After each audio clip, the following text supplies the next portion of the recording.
నాకు పెళ్ళయి పిల్లలు పుట్టనప్పుడు మా మామయ్య పిల్లలు పుడితే కొండెక్కుతానని మొక్కుకున్నారు.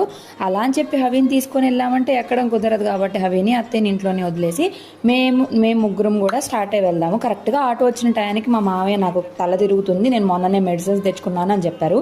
ముందునే చెప్తే ఎక్కడ తీసుకెళ్ళమో ఏంటో అని చెప్పలేదు. మరేమో ఎర్లీ మార్నింగే వెళ్తే అసలు జనాలు చూసారా ఎలాగున్నారో. పైగా మేము రాంగ్ టైంలో వెళ్ళాము, ఫుల్ రష్ ఉంది అసలు ఈ మంత్ అంతా కూడా. ఇక ఎక్కడానికి ఏమో కానీ మా మామయ్య ఏమంటారో ఎలా ఉంటారో, ఎక్కడ కళ్ళు తిరిగి పడిపోతే ముందుకు వెళ్ళలేం వెనక్కి రాలేమని నాకైతే ఫుల్ టెన్షన్గా అనిపించింది. ఇక స్టార్టింగే అక్కడ ఆ క్యూలో అరగంట పైనే పట్టింది. సో మొత్తానికి నేను ఫుల్ వీడియో కూడా షేర్ చేశాను.